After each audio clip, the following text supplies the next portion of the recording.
Grace Mullane should have been coming home with stories, photos of sunsets in faraway cities, laughing videos with strangers who became friends, souvenirs from the world she had just begun to explore. Instead, her journey ended in a suitcase, and what happened to her would shock not just New Zealand, but the world. In November 2018, 21-year-old Grace Mullane left her home in Essex, England, for what was meant to be the adventure of a lifetime.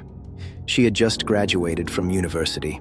Like many young travelers before her, she wanted to see the world before starting the next chapter of her life.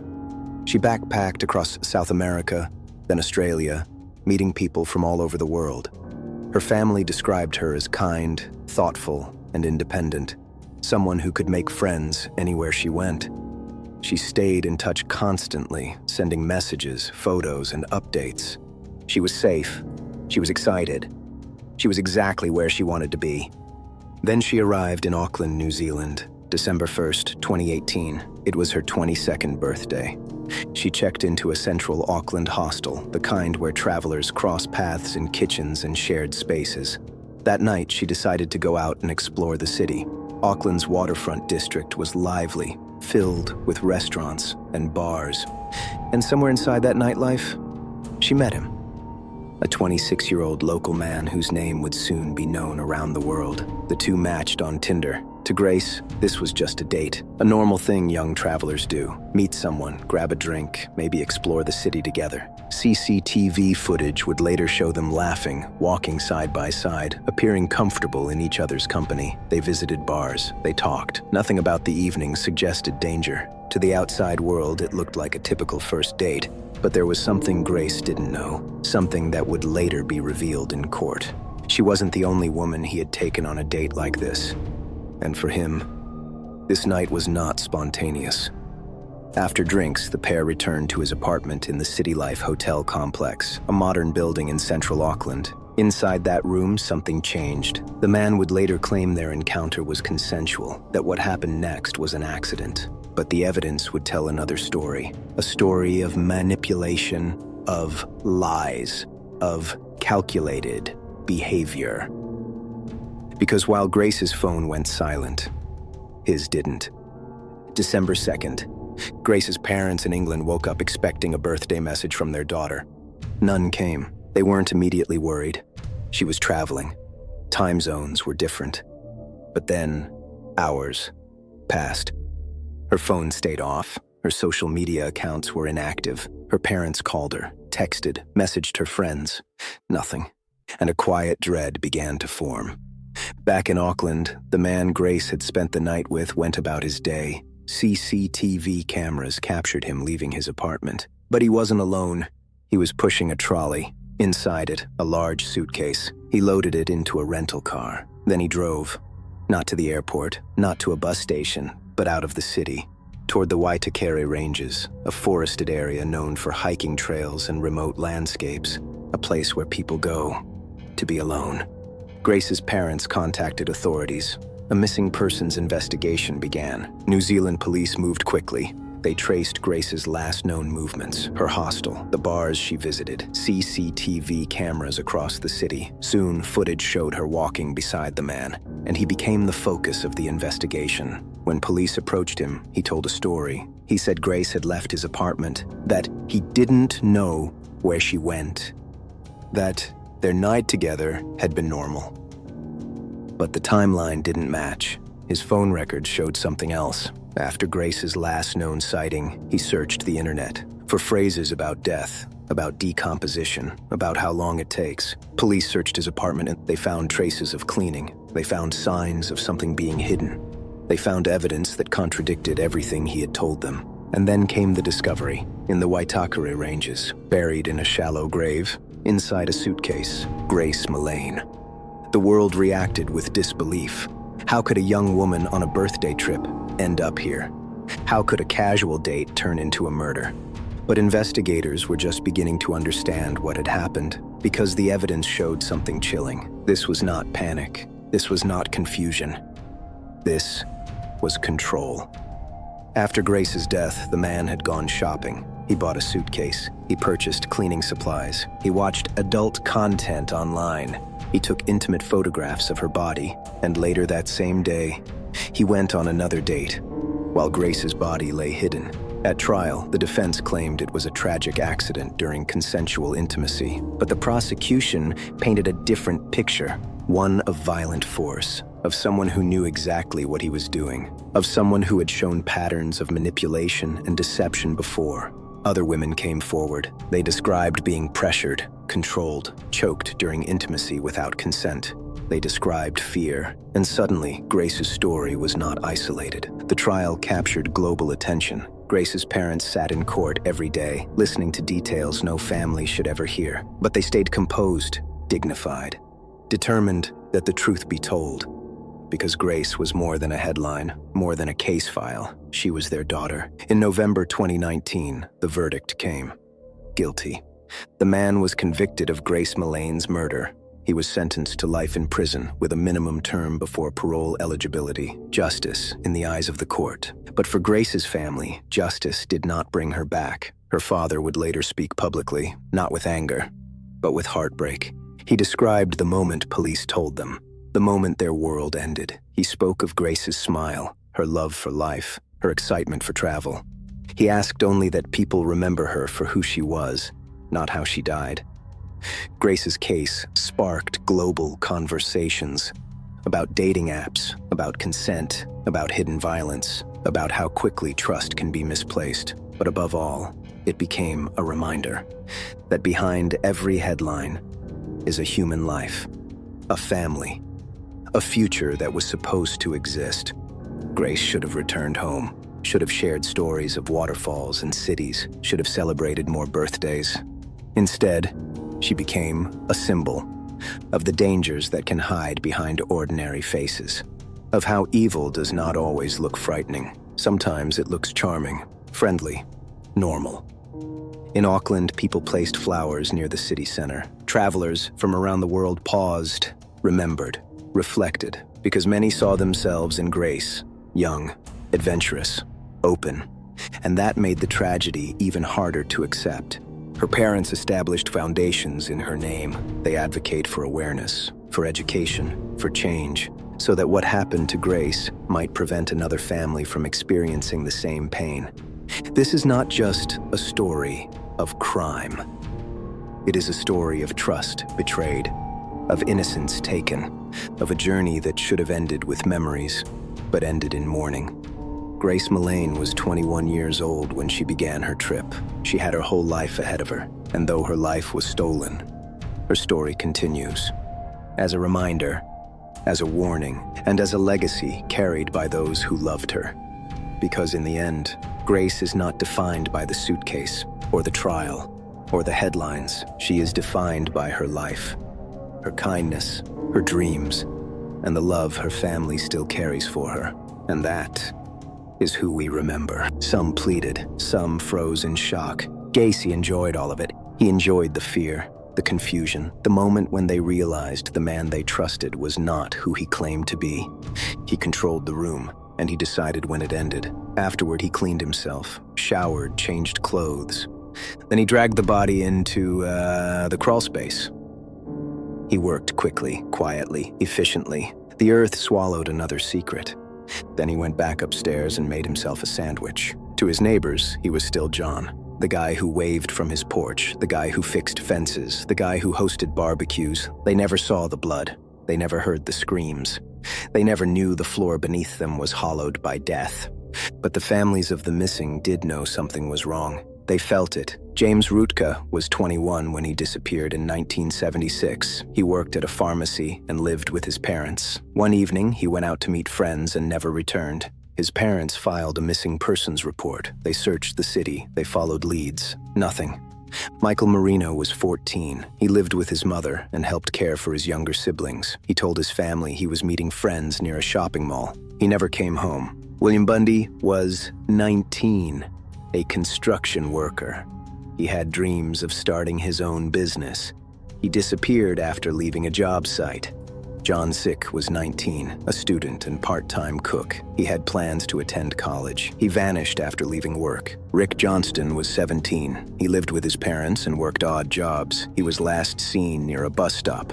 Kenneth Parker was 16. He struggled in school but loved motorcycles. He went out one evening and never returned. Each disappearance was reported. Each case was logged. Each file was shelved. Detectives assumed the boys had run away, that they were living transient lives, that they didn't want to be found. Parents insisted their sons would never leave without calling. Police shrugged. When one mother told officers she believed her son had been murdered, she was told she was overreacting. When another father begged detectives to investigate a man named John Gacy, they told him there was no evidence. The system was not built to protect boys like theirs. It was built to dismiss them. Gacy knew that. He listened to police scanners. He followed news reports. He tracked missing persons cases. He kept trophies, rings, wallets, IDs. He revisited the crawl space at night. He counted. By 1977, the house was filling up. The soil began to sink in places. The odor seeped through vents. Flies gathered near the floor. Gacy spread lime, poured concrete, covered the vents. When neighbors asked, he laughed it off. Probably a dead rat. They accepted the answer, because who would imagine that the man hosting Christmas parties was burying teenagers under his living room? Who would suspect that the clown at the children's hospital was stacking bodies in his basement? Evil does not announce itself. It hides behind smiles. It wears suits. It shakes your hand.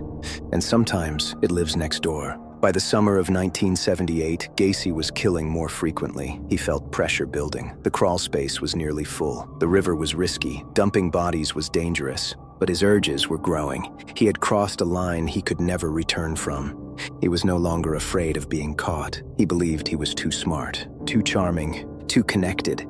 He believed that even if someone suspected him, they would never be able to prove it. And for years he was right. Until a 15-year-old boy walked out of a pharmacy to meet a man offering a job. Until a class ring was found in a car. Until the smell could no longer be ignored. In the next part, we follow the victims. The boys whose lives were cut short, the families who waited for answers, and the moment when the truth finally broke through the silence. By the time police uncovered the first body beneath the house on West Somerdale Avenue, John Wayne Gacy had already taken more lives than most serial killers in American history. What made his crime so disturbing was not just the number of victims. It was how ordinary everything looked on the surface. There was no remote cabin in the woods, no underground bunker, no abandoned warehouse. There was a suburban home with a mailbox out front and a Christmas wreath on the door. Inside that house, life looked normal. A couch in the living room, family photos on the wall, a television set, a kitchen table where Gacy drank coffee and read the newspaper. But beneath it all was a second world, a hidden world, a world built for death. The crawl space ran beneath most of the house. It was only a few feet high. A narrow, dirt-floored passage that followed the foundation walls. It was meant for plumbing access, for insulation, for storage. Gacy turned it into a cemetery. He didn't dig randomly. He planned. He measured. He created a system. He used a flashlight and a shovel, dug trenches along the edges of the foundation. He placed bodies side by side, head to foot, packed them tightly. He covered them with quicklime to slow decomposition, then layered soil on top, then more lime, then more dirt. When one trench filled, he dug another. He used the space efficiently, like a warehouse. By the time police arrived, 26 bodies lay beneath the house. 3 more were buried in the yard. 4 had been dumped in rivers. 33 victims, each one once alive. Each one once trusted him.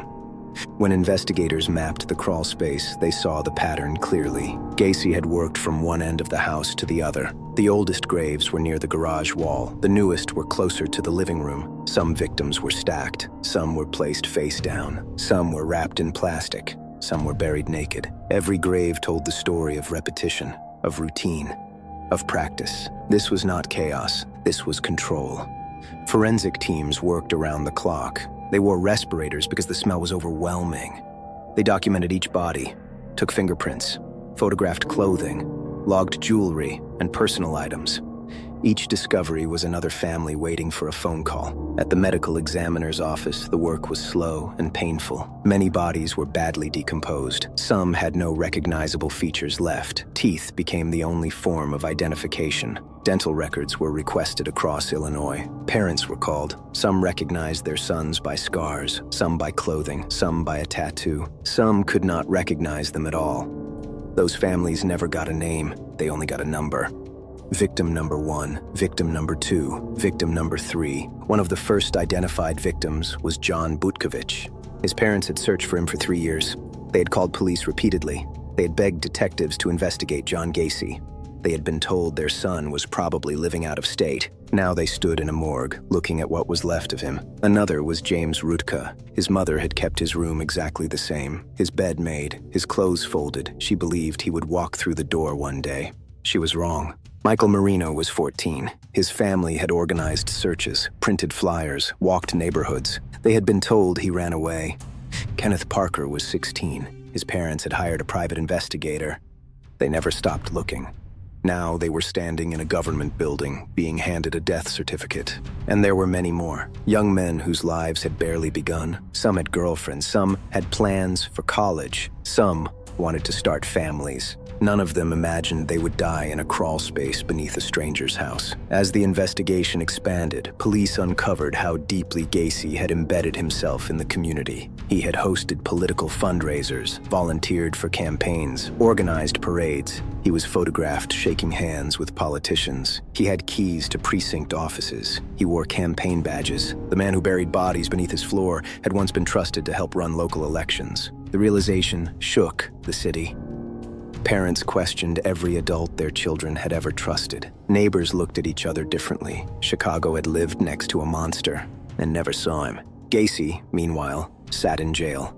He watched the news coverage. He read the headlines. He clipped articles. He told other inmates that he would beat the case, that his lawyers would prove he was insane, that he would walk free. He still believed he was smarter than everyone else. When detectives returned to question him, he offered more details. He spoke about his childhood, his father's abuse, his shame, his anger. He said he felt powerless his entire life.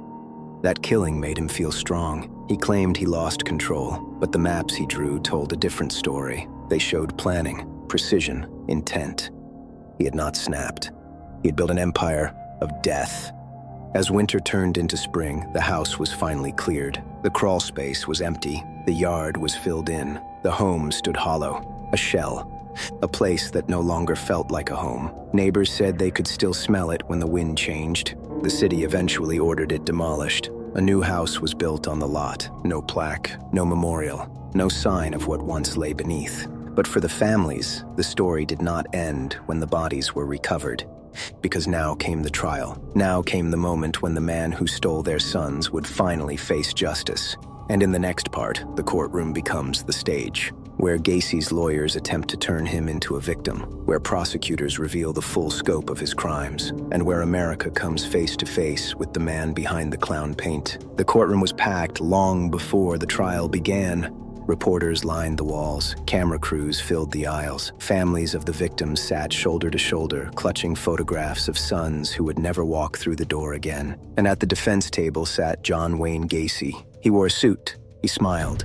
He waved at people in the gallery.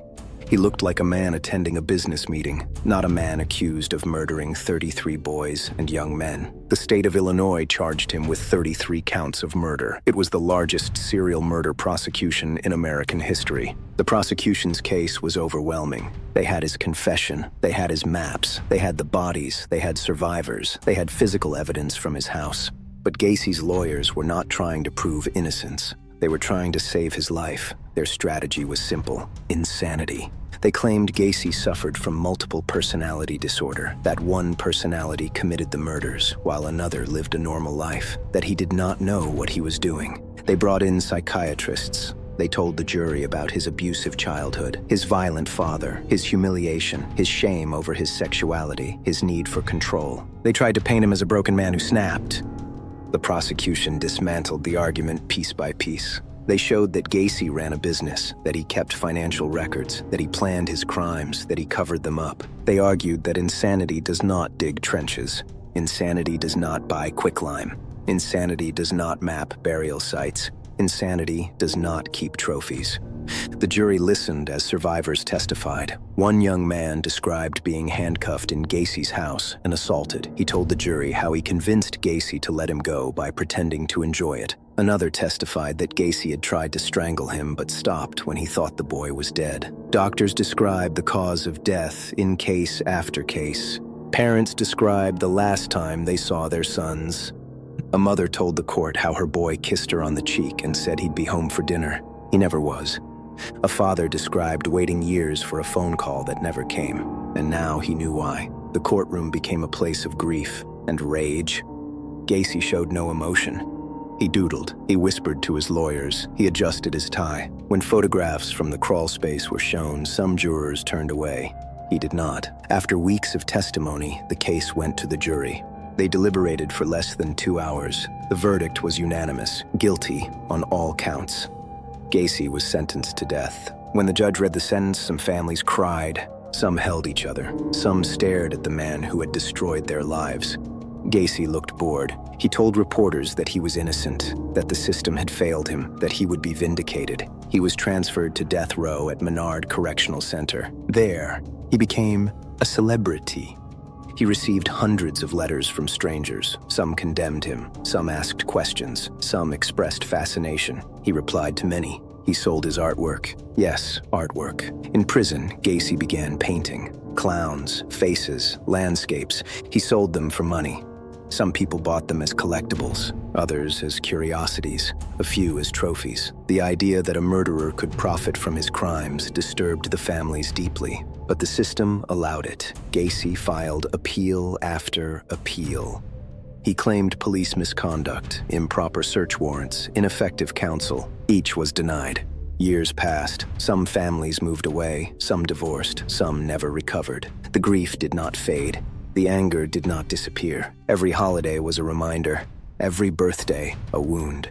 They watched as Gacy aged behind bars. His hair turned gray. His body grew heavy. His arrogance never left. He told interviewers that he was misunderstood, that he had been framed, that the real killer was still out there. He said the crawl space was not his responsibility. He said he was the victim. No one believed him. In 1994, after 16 years on death row, the courts ran out of delays. The state set an execution date, May 10th. The families were notified. Some planned to attend. Some could not bear it. Gacy spent his final days giving interviews, painting, eating large meals, making jokes. He told a reporter, "Kiss my ass." On the night of the execution, protesters gathered outside the prison. Some held signs that read, "Justice for the victims." Others held signs opposing the death penalty. Families stood in silence. Inside, Gacy was strapped to a gurney. The warden asked if he had any final words. He said, "The kiss of death." At 12:58 a.m., John Wayne Gacy was pronounced dead. The families were told. Some felt relief, some felt nothing. Some felt only exhaustion. But the story did not end there, because the legacy of John Wayne Gacy did not die with him. The house was gone, the bodies were buried. The killer was executed. But the questions remained. How did he get away with it for so long? Why were the warnings ignored? And how many lives could have been saved if someone had listened? In the next part, we return to the beginning, to the moments when the truth was almost uncovered, to the parents who tried to stop him, and to the failures that allowed a monster to hide in plain sight. For the families, the execution did not bring closure. It brought silence, the kind of silence that settles into a house after the door closes for the last time, the kind that echoes in rooms where photographs still hang on walls, the kind that reminds you that justice can end a life, but it cannot bring one back. For years, many of the parents had believed that their sons would return, that they would walk through the door, that they would call from another city, that they would explain everything. Instead, they received a phone call from a detective, and then another, and then another. Each one carried the same message. "We believe we found your son." The story of John Wayne Gacy is not only the story of a serial killer, it is the story of a system that failed over and over again. The warning signs were there, the survivors spoke, the parents begged, the neighbors complained, and each time the response was the same: dismissal. In 1972, after the death of Timothy McCoy, police accepted Gacy's self-defense claim without serious investigation. They never searched the house. They never examined his background. They never questioned the pattern that would soon follow. In 1975, when John Butkovich disappeared after arguing with Gacy over money, his parents told police exactly where to look. They said their son had been living with John Gacy. They said he had gone to collect a paycheck. They said he never came back. Police questioned Gacy. He said Butkovich moved out of state. They closed the case. In 1976, when multiple boys vanished within the same neighborhoods, police treated each disappearance as unrelated. Runaways, troublemakers, drifters. The parents who insisted their sons would never leave were told they were in denial. In 1978, when Jeffrey Rignall survived and told police that Gacy had abducted and assaulted him, they dismissed his report.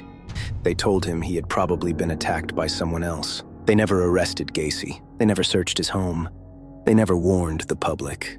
When Robert P.S. disappeared, his mother did what every parent hopes they never have to do. She trusted her instincts. She refused to accept the idea that her son had run away. She told police that he had gone to meet a contractor. She wrote down the name, John Wayne Gacy. She called again, and again, and again. This time, someone listened. But by then, 32 other boys were already dead. After the trial, an internal investigation examined how Gacy had evaded law enforcement for so long. The report was damning. Missed connections, ignored testimony, poor communication between departments, lack of follow-up. In several cases, officers had interviewed Gacy directly and failed to flag him as a suspect. In others, his name appeared in reports that were never cross-referenced. He slipped through the cracks because the system was not designed to see him. He was not poor. He was not homeless. He was not violent in public. He was a businessman, a volunteer, a political organizer. He knew how to speak to authority. He knew how to make people comfortable. And he knew that boys from broken homes were not a priority. The families of the victims pushed for reforms. They demanded changes to how missing persons cases were handled. They fought for faster response times, for better interagency communication, for databases that could connect patterns. Some of those changes came too late for their sons, but they would save others. Today, many of Gacy's victims are remembered by name. James Rutka, Michael Marino, William Bundy, John Six, Rick Johnston, Kenneth Parker, John Butkovich, Robert Piest, and many more. But there are still victims without names, bodies recovered from the crawl space that could never be identified, young men whose families never knew what happened. They are buried in unmarked graves. They live on in police records. They remain ghosts of a story that refuses to end. The house on West Somerdale Avenue no longer stands. After the excavation, the city ordered it torn down. The foundation was removed. The soil was replaced. A new home was built. The address was changed. Today, families live there. Children play in the yard. People walk dogs past the sidewalk. Most have no idea what once lay beneath their feet. There is no plaque, no memorial, no sign, only memory. John Wayne Gacy wanted to be remembered. He believed he was special, that his crimes made him powerful, that his name would live forever. In that, he was right. But not in the way he imagined. He is remembered not as a mastermind, not as a legend, not as a mystery. He is remembered as a warning, a reminder that monsters do not always look like monsters. They look like neighbors. They look like volunteers. They look like clowns. And they live among us.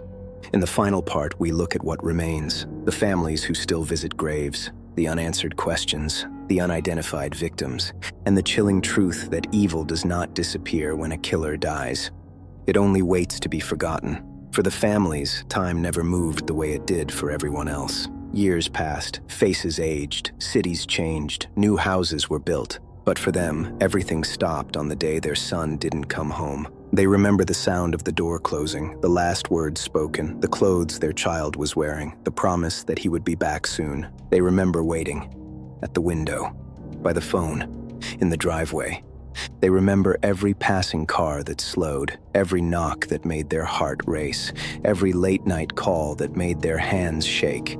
And then they remember the moment when hope died, a detective standing on the porch, a quiet voice, a careful sentence. "We believe we found your son." Some families were asked to identify clothing, a jacket, a shoe, a necklace. Some were asked to confirm dental records. Some were told there was nothing left to identify, only a number. For many, there was no body to bury, only a name carved into stone, only a photograph on a shelf, only an empty bedroom. James Rutka never got to finish college. Michael Marino never got to graduate high school. William Bundy never got to start his business. John Sick never got to become a chef. Rick Johnston never got to grow up. Kenneth Parker never got to ride another motorcycle. John Butkovich never got to leave Chicago. Robert Peast never got to turn 16. And there were others, young men whose names were lost, whose families moved away, whose stories were never told. They were not statistics. They were not victims. They were human beings. They had favorite songs, favorite foods, inside jokes, dreams. They were loved, they were missed, and they deserved better. John Wayne Gacy stole more than their lives. He stole birthdays, holidays, graduations, weddings. He stole the futures their families imagined, and he did it while hiding behind a smile, while shaking hands, while dressing as a clown, while hosting parties. He lived in a house that looked like every other house, on a street that looked like every other street, in a neighborhood where children played. That is what makes his story so terrifying. Not the crawl space, not the numbers, not even the bodies, but the fact that he lived among people who trusted him, people who waved at him, people who welcomed him, people who never suspected that beneath their feet was a graveyard. The house is gone now. The lot looks ordinary. Grass grows where the crawl space once was, but the ground remembers, and so do the families. They remember every face, every name, every birthday that never came. They remember the sons who should be here, and they carry them forward, because memory is the only justice that never fades. John Wayne Gacy is dead, but his victims live on, in the stories their families tell, in the photographs that sit on mantles, in the names that refuse to be forgotten. This is not the story of a killer. This is the story of the boys he tried to erase. And as long as their names are spoken, as long as their lives are remembered, as long as their stories are told, he will never win. If you are watching this and thinking about the faces behind the names, then they are not forgotten. If you are thinking about the families who waited for answers, then they are not alone. And if you ever walk past a quiet house on a quiet street, remember, evil does not announce itself. It hides, it waits, and it depends on silence. So speak, remember, and never stop looking out for one another, because the boys who vanished from Chicago deserved a future. And the only thing we can give them now is remember.